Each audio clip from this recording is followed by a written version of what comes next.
ऐका ना, मी काय सांगते, नेहमी असंच होत राहतं माझ्यासोबत की मला जेव्हा कुठला ड्रेस म्हणजे मी एक दिवस अगोदरच विचार करून ठेवते की मला दुसऱ्या दिवशी काय घालायचं राहतं आणि ज्या दिवशी शुक्रवार राहतो ना बाहेर जायचं राहतं ते पण मी डिसाईड करून ठेवते. पण मला जी कुर्ती घालायची होती ती मला सापडतच नव्हती. ती शोधता मी पूर्ण सगळी कबाटच व्यवस्थित रचली. फायनली ती कुर्ती पण मला सापडून गेली. तिच्या खालती मस्तपैकी मी बॉटम वेअर जीन्स वेअर केली. कशी वाटते लुक सांगा कमेंटमध्ये हा. तर नंतर आला थोडीशी मेकअपची बारी. तर मेकअप तर मी इथं करत नाही, नॉर्मली मी मेकअप लावतच नाही, फक्त मॉइश्चरायझर लावलं होतं, थोडा पावडर लावून घेतलं होतं आणि काजळ, मस्त टिकली आणि कानातले. आता हेअर मोकळे सोडायचे का बन मारायचं तेच समजत नव्हतं, कन्फ्युजन होत होतं. तर काही नाही, हेअर क्लेच मस्त लावून घेतला, एकदम छान वाटत होता लुक, सिम्पल. तर आता मी रेडी झाल्यानंतर हे दोन महालक्ष्मी आमच्या घरच्या राहतातच, माझी लहान बहीण आणि माझी मुलगी, एकमेकांना झगडा करून तयार होत होते. म्हटलं करू दे यांना झगडा, त्यांचं तयार होतील. आणि मग सगळे रेडी झाल्यानंतर नवरा तर आरोड्या मारत होता, तुम्हाला बायांना किती टाइम लागतो असं तसं, आणि टाइम त्यांनाच लागतो. मी तर रेडी झालीच होती. तर निघालो आम्ही चालत हॉटेल जवळ.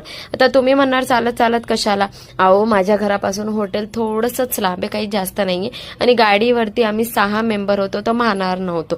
तशी कार होती पण कंटाळा येत होता. चालत जाणार तर जिजूंचे पैसे थोडे जास्त खर्च होतील ना, आणि मज्जा येईल, जास्त भूक लागणार, म्हणून काही ना जास्त मजा केला तुमच्यासोबत. पोचलो हॉटेलमध्ये पोचलो. आता तुम्ही म्हणणार काय खायचं डिनरमध्ये, तर काहीच नाही, पिझ्झा डिनर ऑर्डर केला होता. पहिले टाटस खायचा आणि मग पिझ्झा. आता बर्थडे बॉय इकडे तिकडे फिरतोय. फायनली बर्थडे बॉयचा केक पण येऊन लागला. गेलो आम्ही शॉप म्हणजे हॉटेलमध्ये. तर आता बर्थडे बॉयचं तोंड गेलं चढून. पुढं सांगते का, केकचा कलर बघा तुम्ही काय, पिंक. आणि बर्थडे बॉयचं म्हणणं होतं तुम्ही पिंक कशाला आणला, मग मला चॉकलेटचा केक आणला असता, डार्क चॉकलेट ते वगैरे.